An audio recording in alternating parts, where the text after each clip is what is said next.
conhece os regimes tributários vigentes no nosso país? Você que já tem uma empresa, já empreende, sua empresa, ela está no Simples Nacional, no lucro presumido ou no lucro real? Ou você não sabe nem do que eu estou falando? Então, te convido a vir comigo que nesse vídeo nós vamos entender um pouco mais desse regime tributário e como ele afeta a vida da sua empresa. Então, vamos lá. Hoje são 3 regimes tributários vigentes no país, que é o Simples Nacional, o lucro presumido e o lucro real. Nós vamos passar por cada um deles. Hoje vai ser um vídeo um pouquinho diferente, então vou compartilhar aqui com vocês a minha tela, para vocês me acompanharem aqui no mapa mental. Antes disso, vocês perceberam que eu estou de visual novo? O que vocês acharam? Brincadeiras à parte, vamos lá, vou compartilhar. Esse assunto, ele é um assunto um pouco denso, então a gente tem que tentar levar de uma forma mais descontraída. Vamos começar, então, falando do Simples Nacional, que é o grande carro-chefe no país. Por que o grande carro-chefe? Porque o imposto é menor, o regime é, de certa forma, simplificado, então isso acaba atraindo o maior número de empresas. Quem pode estar ali, quem pode ser optante pelo Simples Nacional? Existe uma listagem de atividades, né, das atividades que são permitidas no Simples Nacional. Algumas delas são permitidas mediante condições e outras não são permitidas. Então, para quem está no Simples, o Simples funciona assim. Ele vai de um faturamento de 0 a 4 milhões e 800. Então, pelo quesito faturamento, dentro desse nível de 0 a 4 milhões e 800, qualquer empresa pode estar dentro do Simples, desde que a atividade seja permitida. Ele é um regime unificado, onde ali os impostos, né, são recolhidos em uma guia única, e a alíquota do imposto, né, a alíquota sobre a qual você paga o imposto, ela tem uma variação muito grande. Ela vai de 4% até 33%. Nossa, mas é muito, né? Isso varia de acordo com o faturamento dos últimos meses. Então, vou mostrar aqui para vocês direto na lei agora. Aqui na lei que trata do Simples Nacional, nós temos os anexos. Então, essa variação acontece à medida que muda os anexos também, além do faturamento. Então, dentro do anexo 1, são as empresas de comércio, por exemplo. Então, as atividades de comércio que são permitidas dentro do Simples Nacional, elas começam aqui com a alíquota de 4% de imposto. E essa faixa de faturamento, ela vai de 0 até 180 mil. Quando ela passa de 180 mil, ela já cai para uma alíquota maior, de 7,30. E aí, essas faixas, o Simples, ele oscila entre a primeira até a sexta faixa, de acordo com esses faturamentos aqui. Por isso, o faturamento dos últimos 12 meses. E aí, as alíquotas vão variando em função desse faturamento. Também aqui muda, né? As faixas continuam sendo 6 faixas, com esses mesmos limites aqui, mas a alíquota é diferenciada de acordo com os anexos, ou seja, com os tipos de atividades. Então, quem está no comércio, por exemplo, na primeira faixa, 4% de imposto. Já quem está na área da indústria, 4,5% de imposto. É um outro anexo. Perceba que as faixas continuam sendo aqui as mesmas, porém as alíquotas já se diferenciaram. E quem está no anexo 3, já que é a parte de serviço, né, determinados tipos de serviços, começa com uma alíquota de 6%, chegando até a 33%. Então, aqui, eu vou trazer um exemplo mais voltado para a área da saúde, que nós já vínhamos falando, né? Então, aqui é muito interessante trabalhar a figura do planejamento tributário, porque a variável é muito grande, então, dependendo de como você tiver, não compensa você ficar no Simples Nacional.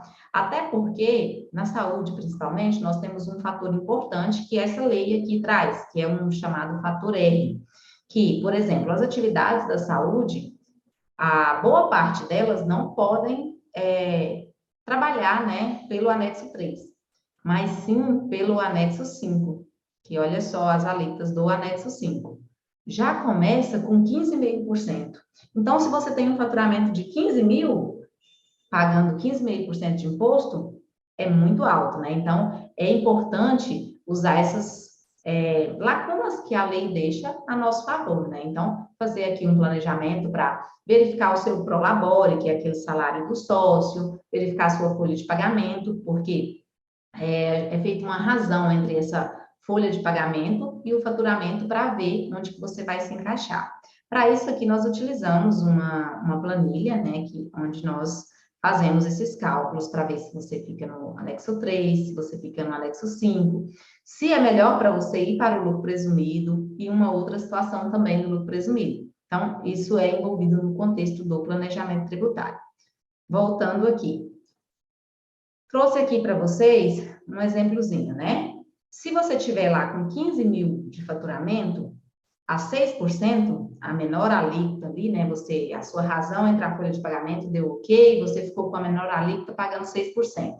No faturamento de 15 mil, você vai pagar R$900 de imposto. Já se você não olhar para nada disso e cair direto lá no anexo 5, você vai pagar 15,5%, então seriam R$2.325. Ou seja, R$425 voaram, né? Então, perceba que é muito importante trabalhar com essa figura do planejamento tributário. Não é indicado Simples Nacional direto. Você precisa avaliar, porque mesmo dentro do Simples Nacional, existe essa diferença aqui que é bastante considerável, né? Agora, nós vamos entrar no lucro presumido, que é uma outra figura que também, dentro do planejamento, é avaliado. Se você fica no Simples Nacional, se fica no Simples, se vai ser no anexo 3 ou no anexo 5, falando da área da saúde, né? Ou, se é melhor, você já ir direto para o lucro presumido, que é o que nós vamos ver agora. O lucro presumido ele já é totalmente diferente do Simples Nacional, porque ele não existe essa unificação dos impostos. Então, é tudo recolhido de forma separada, tanto que existem os impostos municipais, estaduais e federais. Então, num contexto de uma empresa na área de prestação de serviço, ela vai pagar o imposto municipal e federal. Já se ela for do comércio, ela vai pagar o estadual e federal. Agora, se ela tiver os três, né? Se ela for comércio, os dois, né? Se ela for comércio e também prestação de serviço, aí sim ela vai pagar municipal, estadual e federal. E como que são as alíquotas desses impostos? Na parte municipal, a alíquota varia entre 2% a 5%, a depender do município e da atividade exercida. Geralmente, na área da saúde, que é o exemplo que eu estou utilizando aqui, né, as alíquotas são menores, então nós vamos trabalhar com o exemplo de 2%. Na parte municipal, existe uma oportunidade de redução de impostos muito grande, e às vezes até pouco observada diante do benefício dela, que é a questão do ISS fixo. Normalmente, o ISS é sobre o faturamento. Então, sobre o faturamento, em cima do faturamento vai pagar 2%, que é o exemplo que eu estou utilizando, né? Ou 5% que seja. Mas eu trouxe aqui o exemplo de 2%. Já se for através do ISS fixo, é um valor fixo que você paga por ano. É como se fosse, assim, o IPTU, sabe? Então, é um valor fixo por ano. Independente de quanto você fatura, você vai pagar o valor fixo. Em Brasília, R$ 1.669,32 ao ano por profissional. Então, se você dividir isso por 12, você vai pagar ao mês R$ 139. Enquanto que se você estiver pagando sobre o faturamento, com um faturamento de 15%, você já paga R$ 300. Consegue perceber aqui quanto você já economiza? Se forem mais profissionais trabalhando juntos, você vai multiplicar pela quantidade de profissionais e dividir por 12. Aqui no exemplo eu trouxe 2 profissionais. Então, digamos que seja 2 dentistas, 2 médicos, 2 psicólogos. Eles vão pagar R$ 278 ao mês de ISS. Enquanto que, se eles estiverem faturando 50 mil, porque já que reunimos profissionais, o faturamento provavelmente seja maior, né? Então, se o faturamento for de 50 mil no exemplo, o ISS fixo de 2% seria R$ 1.000.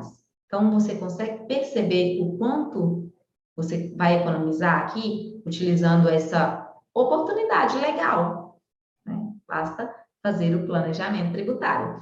Temos também na parte federal o imposto mensal e o trimestral. O mensal, da parte federal, você vai pagar 11,33% de imposto sobre lá o seu faturamento, né? A alíquota já é de 11,33%. Então, vai ter alguns cálculos ali, mas a sua alíquota é essa, 11,33%.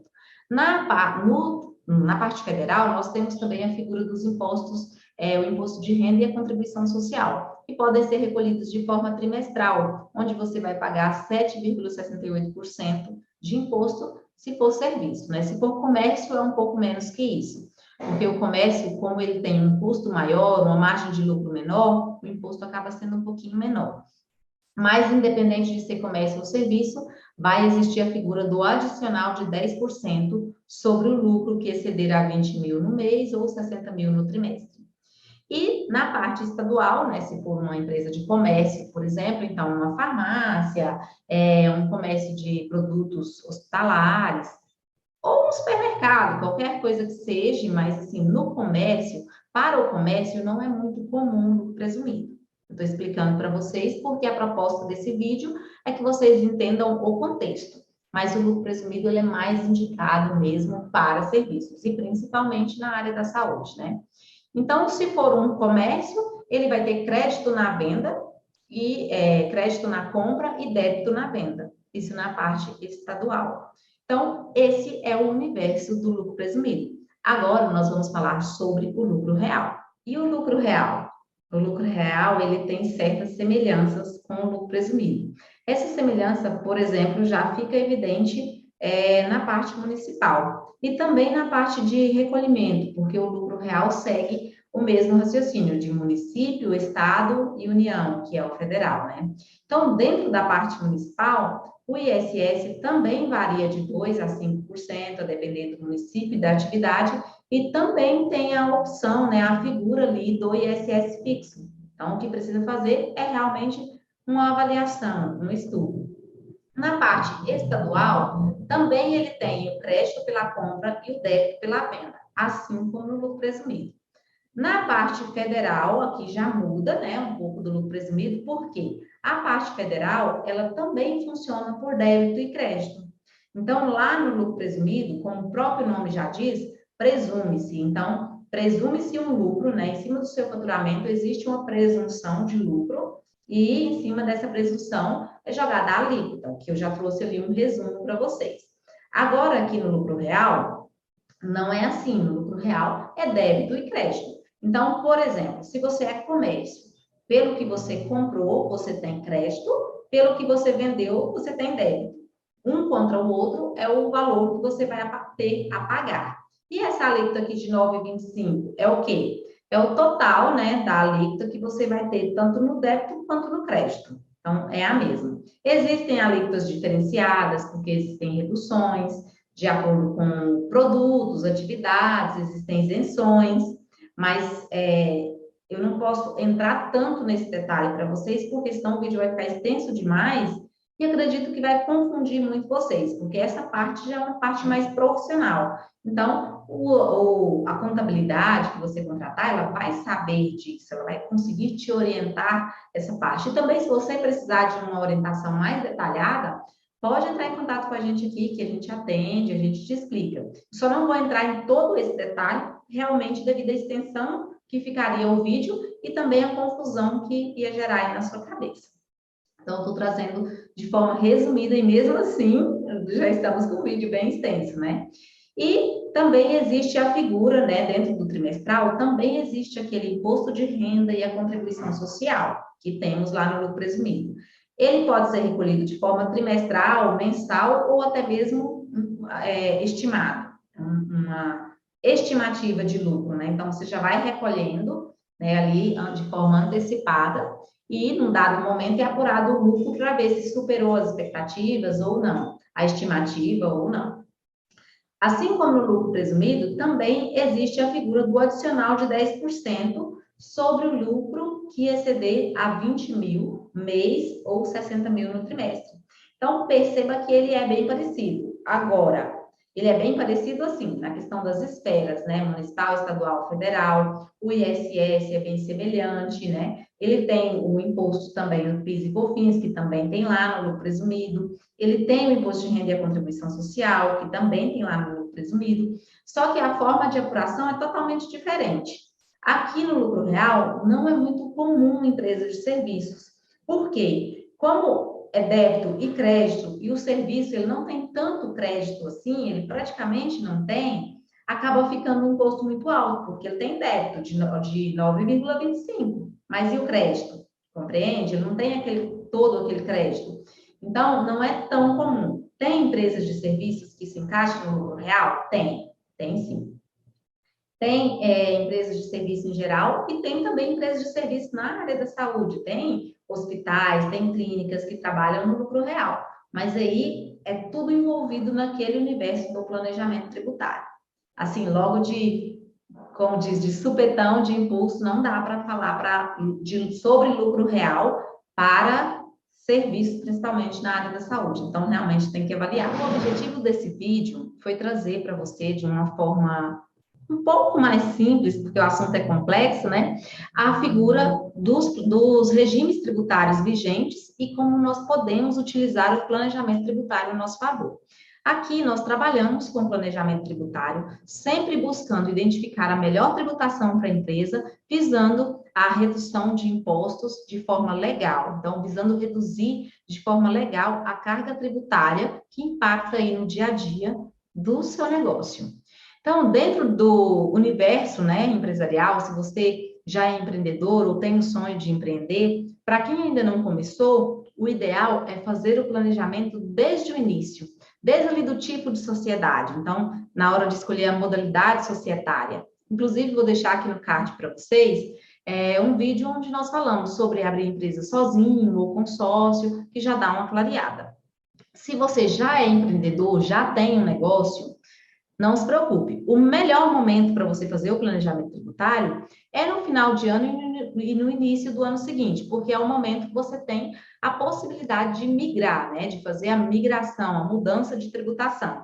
Mas se você não fizer nenhum desses momentos, ao longo do ano você pode fazer a qualquer momento. Só que aí você vai fazer um estudo, mas vai mudar só em janeiro do ano seguinte. Então, é importante trazer isso para vocês e dizer também que se tiver ficado alguma dúvida, pode deixar nos comentários ou pode nos chamar aqui. Aqui tem o nosso contato, a gente está à disposição. O assunto é um pouco complexo, mas você que está nessa jornada de empreender, de ser o dono do próprio negócio, é importante você conhecer um pouquinho sobre esse assunto. Então, um abraço e até o próximo vídeo.